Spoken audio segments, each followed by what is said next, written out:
इस सेवा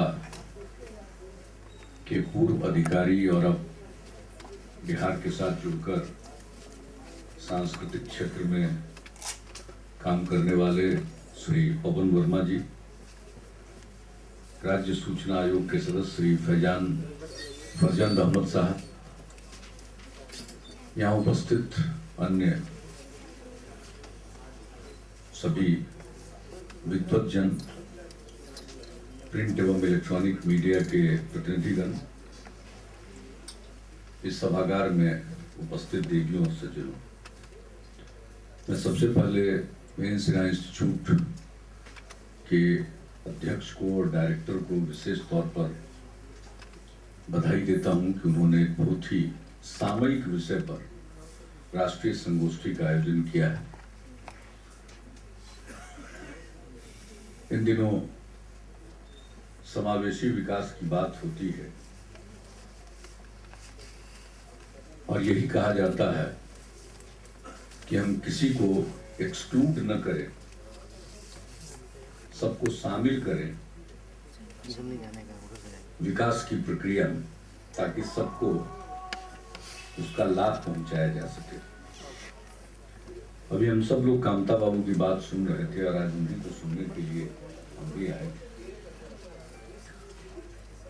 उन्होंने ठीक कहा, योजना आयोग के दस्तावेज को उठाकर देखा जाए तो जो बातें पंचवर्षीय योजना के लिए तय की जाती है, जो सिद्धांत प्रतिपादित होता है कि इस योजना का क्या उद्देश्य है। अब पिछली पंचवर्षीय योजना का था समावेशी विकास और इस बार है ज्यादा समावेशी विकास। तो इसी तरह से पहली पंचवर्षीय योजना से ये चलता रहा है, जो उद्देश्य निर्धारित करते हैं उसको पाने में विफल रहते हैं और फिर अगली बार उसको और जोर शोर से या नई शब्दावलियों में उसको पिरो कर पेश करते हैं। ये आदत रही योजना आयोग की और हम लोग भी न जाने कितनी बैठकों में 2 योजना के बारे में बातचीत हुई है, 2 पंचवर्षीय, 12वीं और 11वीं और 12वीं। तो इसमें देखने का मौका मिला है, अप्रोच पेपर से शुरू होता है, फिर एक मीटिंग होती है जिसमें पूरा एनडीसी बैठता है और प्लान डॉक्यूमेंट को मंजूरी देता है और फिर पूरे 5 साल में एक बार मिड टर्म अप्रेजल होता है और फिर अप्रेजल होने के कुछ दिन के बाद अगली योजना का अप्रोच पेपर पर काम शुरू होता है। हम तो यही देख रहे हैं, पिछले 7 वर्षों से हम यहाँ हैं, तो ये काम तो ऐसा लगता है कि 1 साल पूरा होता नहीं है कि उसी पर लग जाते हैं और वास्तव में क्या उपलब्धि हुई इस पर अगर गौर करते हैं तो देखते हैं कि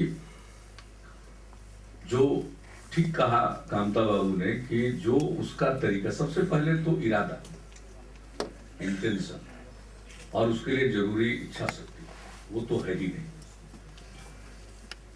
और इसी के चलते आज देश में बहुत बड़ी खाई पैदा हो गई, समाज में पैदा हुई है, राज्यों के बीच पैदा हुई, अमीरी और गरीबी की खाई बढ़ी है, अमीर राज्य और गरीब राज्य में हम बंट गए हैं, जिसको कई लोग इंडिया और भारत नाम देते हैं। अब फिर इस बार योजना का सब कुछ तय हो गया है, लेकिन अब कोई इच्छा शक्ति मुझको नहीं दिखती है। पिछले 7 वर्षों के तजुर्बे के आधार पर मैं इस बात को कर सकता हूं। ऐसा लगता है कि कोई रूटीन काम है, वो लोग करते रहते हैं। राज्यों की तरफ से अगर कोई बहुत ही जरूरी बात भी कही जाती है तो उसका जवाब कोई, हम ये नहीं कह सकते हैं कि उसके बारे में सोच विचार करके उसका कोई माकूल उत्तर होना चाहिए। कोई परिस्थिति उत्पन्न हुई है तो उसको हम कैसे दूर करेंगे, इसके लिए कोई चिंतन है या कोई दृष्टिकोण है, वो तो रूटीन रिप्लाई होता है। नीचे से अधिकारी बना देते हैं रिप्लाई और ऊपर दस्तखत हो जाता है। बातचीत करके हम लोग आते हैं, लगता है कुछ होगा, लेकिन जब अंतिम तौर पर उत्तर आता है तो फिर देखते हैं वही रूटीन रिप्लाई। अब मैं नहीं जानता हूँ, यहाँ पर तो सब तरह के लोग बैठे हुए हैं, अब पत्रकार मित्र भी खूब बैठे हुए हैं, तो हमको ज्यादा कुछ करने की जरूरत नहीं। कामता बाबू ने जो अभी भाषण दिया विद्वानों के बीच में, इसी का निचोड़ हम आम लोगों के बीच में बोलते रहते हैं। क्या उपेक्षा हुई है? तो हम तो बोलते हैं तो घर के मुर्गी दाल बरोबर, तो विद्वान लोग बोलते हैं तो गौर से सुनिए, कम से कम वही बात सब बोले। क्या हमारी उपेक्षा हुई, किस तरह से गैर बराबरी को बढ़ावा दिया गया, और जब हम बिहार को विशेष राज्य के दर्जा दिलाए जाने की बात करते हैं तो कितने विद्वान लोगों ने लिखा कि बिहार को मिल ही नहीं सकता, संभव ही नहीं है। बहुत विद्वतापूर्ण बातें मीडिया में बयान सब कुछ हम लोग देखते रहते हैं, लोग लिखते हैं। पता नहीं क्यों परेशानी होती है। बिहार को अगर कुछ मिले या पिछड़े राज्यों को मिले, इससे देश का भला हो। बिहार को विशेष राज्य का दर्जा मिल जाएगा तो मेरा कोई भला नहीं होने वाला, भला होगा बिहार की जनता का। लेकिन पता नहीं तब भी बड़े सख्ती से, तलखी से बहुत लोग बोलते हैं। तो अब जब विद्वत जन अर्थशास्त्री बोलते हैं, पहले भी अर्थशास्त्री लोग बोले, तो इन बातों पर गौर करना चाहिए। बिहार की हुई है उपेक्षा, और मापदंड बनाना केंद्र के हाथ में। इन दिनों आप जाइएगा तो बिहार में आप घूम जाइए, आप तो दिल्ली में रहते हैं बिहारी, आप जाइएगा कहीं छोटी जगह पर भी जाइएगा तो आपको कम उम्र के बच्चे से लेकर के एक बुजुर्ग आदमी भी विशेष राज्य के दर्जा की बात को समझ गया। विशेष राज्य का दर्जा हो, सबकी अपनी अपनी मान्यता है, इसमें कोई शक नहीं। जब पूछिएगा क्या होगा तो हर आदमी की अपनी व्याख्या, जो जिस दुनिया में जी रहा है उसी के बारे में वो कहेगा कि इसमें सुधार हो जाए, और वास्तविकता में सुधार होगा। हमारे पास रिसोर्स लिमिटेड है, सीमित संसाधन है, आज उसी को बांटना पड़ता है। अगर हमारे रिसोर्स बढ़ जाए तो बहुत काम हो सकता है। रोजगार सबसे बड़ी चीज है, और जब तक निवेश नहीं होगा निजी क्षेत्र में, तो सरकारी क्षेत्र में रोजगार बढ़ने की एक सीमा। रोजगार तो बढ़ेंगे निजी क्षेत्र में ज्यादा, बड़े पैमाने, और आज भी निजी क्षेत्र पर, चाहे वो अनऑर्गेनाइज हो या ऑर्गेनाइज सेक्टर, उसी में रोजगार ज्यादा सृजित है। सरकारी क्षेत्र में रोजगार कम सृजित है अपेक्षाकृत। आज जो लोगों की जीविका चल रही है, अगर सिर्फ सरकारी नौकरियों में जो लोग हैं या सरकार के ग्रांट पर आश्रित संस्थाओं की नौकरियों में अगर देख लीजिए तो बहुत कम हिस्सा है रोजगार प्राप्त लोगों का। ज्यादातर रोजगार निजी क्षेत्र में या असंगठित क्षेत्र में मिला हुआ है। तो अगर निजी क्षेत्र में निवेश होगा तो रोजगार के अवसर पैदा होंगे, तो विकास के नए द्वार खुलेंगे। इसलिए हम लोग चाहते हैं कि विशेष राज्य का दर्जा मिले। जहां तक सार्वजनिक क्षेत्र के निवेश का सवाल है, आज जो बिहार की थोड़ी बहुत प्रगति हो रही है तो उसी के बदौलत हो रही है, मुख्यतः ज्यादातर उसी के चलते हो रहा, लेकिन उसकी एक अपनी सीमा है। अब यहाँ तो इतनी विद्वता है लोगों में कि एक तरफ बिहार का ग्रोथ रेट अच्छा है, हम लोग रोज बताते हैं नैरो बेस है इसलिए ग्रोथ रेट है, तो लोग कहेंगे इतना ग्रोथ रेट है तब बिहार को विशेष राज्य का दर्जा करना चाहिए। एक काबिल नेताओं की हम बात सुनते हैं, अखबार में पढ़ते हैं, प्रतिक्रिया नहीं देते, कहते हैं कि भाई तो अपना केस खुद खराब कर रहे हैं। अरे भी तो ग्रोथ रेट है, तो ग्रोथ रेट तो भारत सरकार सारे आंकड़ों को इकट्ठा करके बताती है, लेकिन वो ग्रोथ रेट से बिहार की प्रगति हो जाएगी और हम राष्ट्रीय औसत पर आ जाएंगे, ऐसा होने में 25-30 साल लगेगा। और उस तरह का ग्रोथ रेट सरकारी निवेश के बल पर बहुत दिनों तक टिकाए रखना संभव ही नहीं, क्योंकि हर बार जो ग्रोथ रेट होगा उसका बेस बढ़ता चला जाएगा। तो रेट ऑफ ग्रोथ प्राप्त करने में सार्वजनिक पूंजी निवेश से तो उसकी गुंजाइश कम है। हाँ, वो सस्टेनेबल तब होगा जब एक तरफ पब्लिक इन्वेस्टमेंट है, दूसरी तरफ प्राइवेट इन्वेस्टमेंट है, दोनों का जोड़ होगा तभी हमारा बेस भी बढ़ता जाएगा और दूसरी तरफ ग्रोथ भी बढ़ता जाएगा। और बड़े पैमाने पर अगर रोजगार के अवसर पैदा होंगे तो स्वाभाविक है लोग गरीबी रेखा के ऊपर उठे। उसके लिए जो इंक्लूसिव ग्रोथ की बात होती है बहुत आवश्यक है। इंक्लूजन का मतलब क्या है? समाज के सभी तबके के लोगों का इंक्लूजन और हर क्षेत्र के लोगों का इंक्लूजन। बिहार में हम न्याय के साथ विकास की बात करते हैं। अगर हमारे प्लान साइज को आप देख लीजिए तो आधा से ज्यादा सोशल सेक्टर में हम खर्च कर रहे हैं, क्योंकि न्याय के साथ विकास हम सिर्फ सड़क पर नहीं खर्च कर रहे। और वही कारण है कि यहां लोगों तक कुछ लाभ पहुंच रहा है, लोग ये महसूस कर रहे हैं, सड़कों से महसूस करते हैं। सबके लिए एसेट क्रिएशन हो रहा है, इसमें कोई शक नहीं। बिजली हमारे सामने बड़ी भारी चुनौती है, उसको दूर करने की कोशिश कर रहे हैं, लेकिन वहां भी आपने संक्षेप में सब बातें कही है। अब कोई ग्रोथ होगा किसी राज्य का तो बिजली तो बहुत जरूरी है। बिना बिजली के और बिना शिक्षा के कोई ग्रोथ तो हो ही नहीं सकता, दोनों की जरूरत है। तो बिजली कहां से आएगी? आज तो सबसे बड़ा स्रोत बिजली का आज की तारीख में वो थर्मल पावर प्लांट्स है। हाइडल का भी कुछ पोटेंशियल है, वो कम है बिहार में, थर्मल का ही पोटेंशियल ज्यादा है। फिर न्यूक्लियर पावर की बात भी हो रही है, उसमें बीच में ठंडे बस्ते में डाल दिया। अभी फिर चूंकि हमारे ही जिस कॉलेज में हम पढ़े उसी कॉलेज के प्रोडक्ट अब एटॉमिक एनर्जी कमीशन के चेयरमैन हुए हैं, अभी हाल में आए हुए थे, उनसे बातचीत हुई, वो फिर परसू कर रहे हैं, हमने देखा। तो खैर न्यूक्लियर पावर समय लगेगा, फिर न्यूक्लियर पावर जब आएगा तो उसके साथ कुछ कंट्रोवर्सी भी आएगी, कई तरह की चीजें आएंगी। वो जिसको कहते हैं कि वो that will see light of the day, ये तो आगे की चीज है, लेकिन मुख्य अभी भी सबसे बड़ी चीज है वो है थर्मल। तो थर्मल कहां से होगा? हमारे पास तो कोयला नहीं, कोयला का मालिक तो भारत सरकार है, वो कोयला का लिंकेज लेंगे। आप जरा इस बात को देख लें कि जो राज्य पीछे, अब बिहार में प्रति व्यक्ति उपलब्धता बिजली की, हम लोगों की सरकार बनी थी तो 72 यूनिट थी उसमें, अब बढ़कर 122 यूनिट हुई, लेकिन देश में 700 यूनिट से ज्यादा उपलब्धता है उस।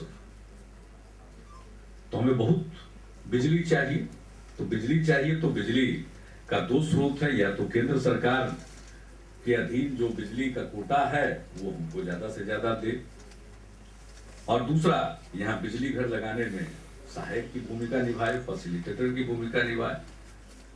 अब एक बरौनी और कांटी झारखंड के बन जाने के बाद बिहार में ये दोनों बंद पावर प्लांट, खैर उसकी रिनोवेशन और मॉडर्नाइजेशन का प्रोजेक्ट एनडीए की सरकार ने दिल्ली में तय किया। झारखंड बनने के बाद 1000 करोड़ रुपया प्रति वर्ष का की विशेष सहायता निर्धारित की 10वीं योजना काल में, तो उसमें वो प्रोजेक्ट शामिल था। साफ काम में देर अभी भी पूरा नहीं हुआ, पूरा होगा, लेकिन हम लोगों ने तय किया कि साहब हम इसका एक्सपेंशन करेंगे। तो कांटी को तो हमने मैनेजमेंट दे दिया एनटीपीसी, क्योंकि कांटी पर बहुत तरह का कर्ज था, तो उतना शेयर ही हमने एनटीपीसी को दे दिया। तो खैर वो बन रहा है, एनटीपीसी कोयले का इंतजाम करेगी। बरौनी को 500 मेगावाट से एक्सपेंड करना है। इसके कोयला के लिंकेज के लिए सर्वदलीय शिष्टमंडल प्रधानमंत्री जी से मिलता है। आप जरा कल्पना करिए, 500 मेगावाट के पावर प्लांट के लिए, वो भी एक्सपेंशन है, इसके लिए बिहार का सर्वदलीय शिष्टमंडल प्रधानमंत्री जी से मिलता है। अब मिले हुए 8 से 10 महीना हो गए, काफी हम लोग परसू करते हैं। होता है कि ठीक है आपको हम अस्थायी देंगे, टैपरिंग कोल लिंकेज उन्होंने दिया उर्मा पहाड़ी। अब उर्मा पहाड़ी झारखंड के साथ कोल ब्लॉक, 62% झारखंड का हिस्सा, 38% बिहार का हिस्सा। इंजन है झारखंड, डिब्बा है बिहार। अगर वहां देर होगी किसी काम को आगे बढ़ने, मेरे हाथ में तो है, हम तो सहायक में पीछे पीछे डिब्बा में लगे हुए, तो खैर बड़ा पीछे पड़ने से अब कुछ उसको कोल माइन को डेवलप करने का हुआ, लेकिन तब तक ये 2G आ गया, उसका कोल किया, तरह तरह का रोज आता रहता है। कोल गेट आ गया, अब उस चक्कर में उर्मा पहाड़ी में फंस गए, तो मेरा टेपरिंग कोल लिंकेज में फिर फंस गए। प्रधानमंत्री जी के हम गए, कागज पर उनको मालूम था हम काहे के लिए आए, तो मिलते ही उन्होंने कहा कि नहीं साहब, हमने अपने कार्यालय को कहा, जो बातें कही उसको यहाँ उद्धृत करना उचित नहीं समझते हैं, ये मर्यादा के अनुकूल नहीं। यानी उसके बाद किसी व्यक्ति को कहने की कोई गुंजाइश नहीं रह जाती। चलिए, उसके भी मिले हुए 2 महीने,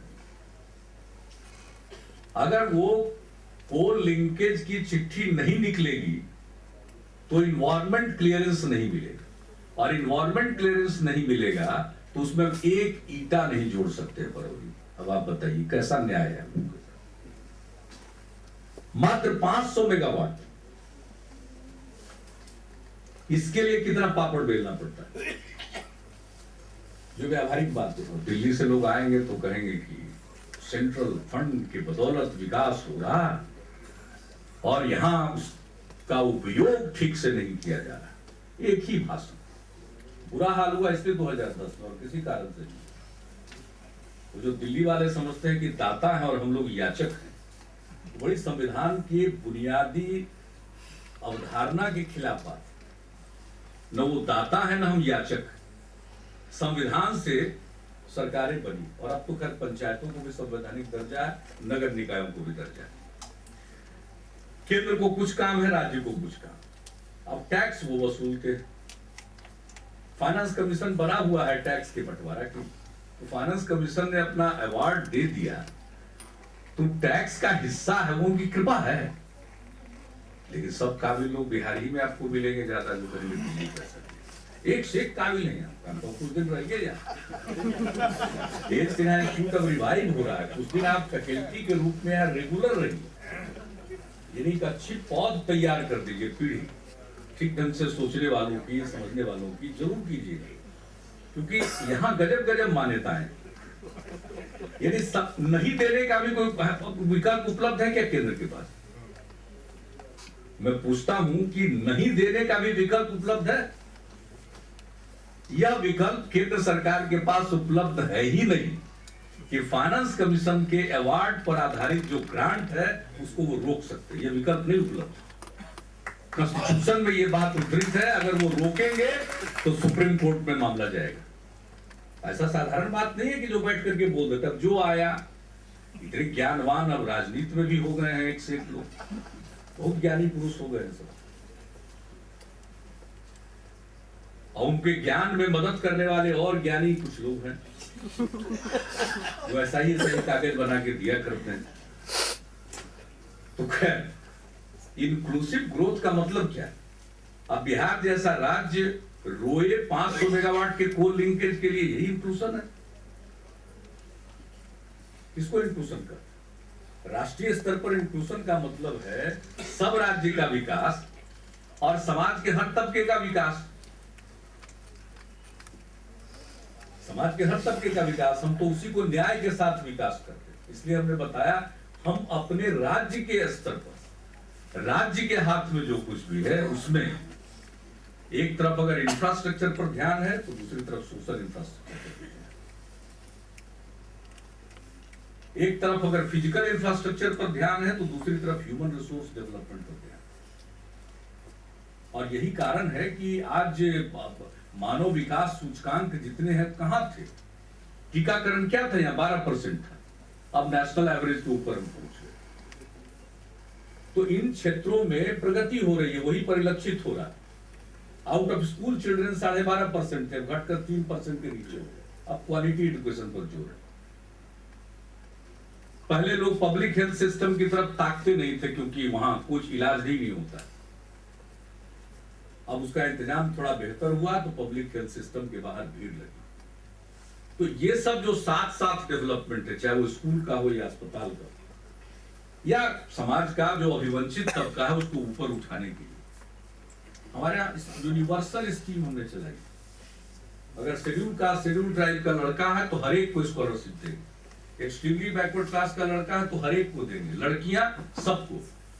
माइनॉरिटी कम्युनिटी के लोग हैं तो उनके लिए विशेष स्कीम, सिर्फ इसलिए कि इंक्लूजन हो, उस प्रोसेस में पार्टिसिपेट करें। तो हम लोग तो अपने यहाँ करते हैं। और उसी तरह से रीजन, बिहार के कई रीजन में अगर देख ले, सिर्फ नॉर्थ साउथ ही नहीं, हर एक रीजन का विकास आप पाइएगा। कनेक्टिविटी के लिए अगर पुल है तो बड़े बड़े पुल बन रहे हैं, राज्य सरकार की योजना से बनाए जा रहे हैं।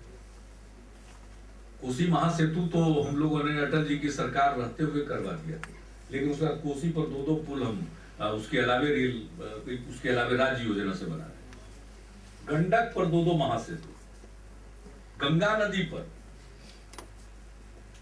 2, और तीसरे के बारे में बातचीत हो रही। तो इस तरह से सभी इलाकों को एक दूसरे से जोड़ने के लिए, तो इंक्लूजन का मतलब ये है समाज के सब तबके को जोड़िए और सब इलाके को जोड़िए। लेकिन केंद्र के इंक्लूजन का मतलब क्या है, ये तो वही लोग जाने। नतीजा हुआ है कि पाठ चौड़ी चौड़ी होती जा रही है असमानता की। और अभी हाल में हमने प्रधानमंत्री जी, वित्त मंत्री जी, योजना आयोग के उपाध्यक्ष, तीनों से अलग अलग मिलकर ये कहा है कि आपका जो ग्रोथ रेट है ये फ्लक्चुएट कर रहा है, ऊपर नीचे बहुत होता है। कहां 8.5 और 9 के आसपास पहुंच गए थे, वहां से फिर घटकर आप 5.3 रहेगा कि 5 रहेगा कि 5.1 रहेगा, यही आज डिबेट हो रहा है। तो ऐसी स्थिति क्यों? ऐसी स्थिति सिर्फ इसलिए है कि भारत का विकास का दर भारत के कुछ विकसित राज्यों के विकास पर निर्भर है। अगर ये सभी राज्यों को इस विकास की धारा में शामिल कर ले तो भारत का विकास दर फ्लक्चुएट नहीं करेगा, वो ऊपर बढ़ता ही चला जाएगा। अभी बिहार का क्या योगदान, हम 8% आबादी है देश बिहार में, लेकिन जो नेशनल जीडीपी है उसमें बिहार का योगदान 2.9%। हम तो चाहते हैं कम से कम 8% नहीं, हम 10% का योगदान दें। हम 10% का योगदान दे सकते हैं। जिस ढंग से बिहार में लोगों में उत्साह है, चाहे कृषि हो या निजी क्षेत्र में भी काम करने वाले लोग हों, हर जगह उत्साह का वातावरण, और इस उत्साह के वातावरण का इस्तेमाल करके ग्रोथ की प्रक्रिया को तेज किया जा सकता है। अगर केंद्र सरकार मदद करे तो यही तो मदद करने का वक्त। और आपने ठीक कहा, हमने तो यही उनको कहा है कि भाई आप सिर्फ बिहार को मत दीजिए विशेष राज्य का दर्जा। वही लोग तोता रटन पुरानी बात कहते हैं, ये क्राइटेरिया। हमने कहा वो क्राइटेरिया किसी जमाने में था पर्वतीय राज्यों के लिए। आज जो गैर पर्वतीय राज्य हैं, बिहार जैसे राज्य, उन पर्वतीय राज्यों से भी पीछे हो गए। इसलिए आप एक नया क्राइटेरिया बनाइए और बिहार ही नहीं अन्य राज्यों को शामिल कीजिए। एक नेशनल एवरेज है, चाहे वो पर कैपिटा इनकम ले लीजिए, जो 1000 की आबादी पर जो इंफ्रास्ट्रक्चर है, रेल है, रोड है, इसको ले लीजिए, या 1 लाख की आबादी पर, या फिर बिजली की उपलब्धता को ले लीजिए। कितनी बिजली किस राज्य में है, नेशनल एवरेज से कौन कितना दूरी पर है। ह्यूमन रिसोर्स को ले लीजिए, जो इंडिकेटर है उनके हिसाब से नेशनल एवरेज से कौन कितना नीचे है। इन 3-4 चीजों को ध्यान में रखते हुए नेशनल एवरेज से कितने डिस्टेंस पर कौन राज्य है, उस डिस्टेंस पर आधारित एक फॉर्मूला बनाइए और उसके हिसाब से नए प्रकार के विशेष राज्य के कोटि के राज्य सृजित कीजिए और उनको उसी हिसाब से उस फॉर्मूला के आधार पर आप अतिरिक्त सहायता दीजिए। तो वित्त मंत्री जी ने तो संसद में एक प्रश्न के उत्तर में पूरक प्रश्नों के उत्तर में तो कहा है कि साहब जो नेशनल एवरेज से नीचे है अभी हम सोच रहे हैं। उन्होंने कहा कि अभी हमारे दिमाग में ये बात आई है, उसके पहले हम मिले थे उनसे और लंबी बातचीत की, तो उन्होंने बात को देखा और ये कहा है। देखिए आगे क्या होता है। उनसे पूछा गया था कि साहब आप जो अभी एनडीसी की मीटिंग होने वाली है तो क्या उसमें कुछ होगा। कहा एनडीसी की मीटिंग में तो अब कुछ नहीं हो सकता है, लेकिन हाँ नए क्राइटेरिया के आधार पर कुछ करने की कोशिश करेंगे, ये हमारे दिमाग में ये बात है। अब देखिए मुख्यमंत्री जी का तो दिमाग प्रकट होगा बजट भाषण में, उसका हमें बेसब्री से इंतजार है। सारा डॉक्यूमेंट हम पहुंचा चुके, जो कुछ भी हो सकता है। प्रधानमंत्री जी को भी ये कहा। मुंटेक सिंह जी से यहाँ के अखबार आते ही पूछ लेते हैं सीधी बात। हम यहाँ के अखबार वालों से विनम्र प्रार्थना करते हैं, चाहते क्या हम कुछ बता दीजिए। और मुंटेक सिंह अहलुवालिया इस बार क्या बोले? वो तो वही बोले जो सब दिन बोलते रहे कि भाई देखिए विशेष राज्य के दर्जा पर तो हम नहीं कुछ बोल सकते हैं, हमारे हाथ में तो कुछ नहीं है। अब विशेष राज्य के दर्जा के लिए मापदंड बदलना होगा तो बिहार ही नहीं सब है। इसमें क्या निगेटिव बात है? ये तो हम कह रहे हैं कि खाली बिहार को नहीं, जो क्वालिफाई करता है सबों को दीजिए। और मैं समझता हूं 4-5 चीजों के इंडिकेटर पर अनेक राज्य आ जाएंगे और डिस्टेंस का क्राइटेरिया होना चाहिए। हमने उनको भी बताया, उनका भी दिमाग जिसको कहते हैं मेंटल ब्लॉक नहीं होता, तो हमने उनको कानून बता दिया, बिहार रीऑर्गेनाइजेशन एक्ट। उस एक्ट में अब यहाँ कोई बड़बोलापन नहीं है, ये तथ्य उस समय की सरकार में थे। मेरे व्यू पॉइंट को एकोमोडेट करने के लिए उसमें कानून में डाला गया ऑब्जेक्शन रीजंस में कि बिहार को, ये झारखंड के बनने के बाद, रीऑर्गेनाइजेशन के बाद बिहार को जो संसाधनों की जरूरत होगी उसके बारे में आकलन करके निर्णय करने के लिए योजना आयोग के उपाध्यक्ष की अध्यक्षता में योजना आयोग में एक सेल गठित हो, और उसी आधार पर 10वीं पंचवर्षीय योजना में 1,000 रुपया प्रति वर्ष की अतिरिक्त सहायता मिली थी। जो काम शुरू नहीं हुआ, चूंकि सेंट्रल एजेंसी को करना था, तो 11वीं पंचवर्षीय योजना में वो जारी रही है। और हमने फिर कहा है उनको, तो कानून हमने दिखा दिया कि देखिए ये प्रोविजन इन परपेचुइटी है, ये कोई वन टाइम नहीं है। हमने कहा इसकी शब्दावली पढ़ लीजिए, हम लेके गए थे रीऑर्गेनाइजेशन एक्ट, और हमने मुंटेक सिंह अहलुवालिया जी को बताया, कहा कि यह आपकी संवैधानिक जिम्मेवारी है और ये स्टैट्यूटरी प्रोविजन है, ये कोई कहने सुनने की बात नहीं, आप इसको इग्नोर नहीं कर सकते, और ये जस्टिसिएबल है। तब से वो लोग अतिरिक्त सहायता के लिए चल रहे। तो अतिरिक्त सहायता अपनी जगह पर, वो तो हमारे एक्ट से उद्भूत होता है, वो भी कोई कृपा नहीं। ये उस समय का कानून है, बिहार रीऑर्गेनाइजेशन एक्ट, जिस कानून के जरिए झारखंड बना, उसमें इसका प्रावधान है। इसलिए जो अतिरिक्त सहायता है वो उस कानून से निकलता है। और विशेष राज्य का दर्जा एक दोनों पृथक बात है। विशेष राज्य का दर्जा इसलिए कि यहां पूंजी लगाने वाले आए तो उनको टैक्स में रियायत मिल सके, आएंगे। बिहार की स्थिति अभी ठीक है, लोग लगाना चाहते हैं, लेकिन कुछ टैक्स में रियायत मिले, क्यों आएंगे भाई? उस समय की नीति जो फ्रेट इक्वलाइजेशन पॉलिसी की बताई साहब, जो चीज लगना चाहिए था उस समय के बिहार उड़ीसा में, वो उठ करके तो लगा पश्चिम और दक्षिण में, तो पॉलिसी का समर्थन मिल गया। अब उसको खत्म भी कर दिया तो अब क्या होना? अब तो जो जहां आना था वहां आ गया, अब तो उसका कोई फायदा होने वाला है। अब तो कंपनसेट करने की बात हो सकती है, जिसको हम लोग उठाते रहते हैं, कंपनसेट कीजिए। पुरानी नीतियों से जो घाटा हुआ है हम लोगों को, उसकी भरपाई होनी चाहिए।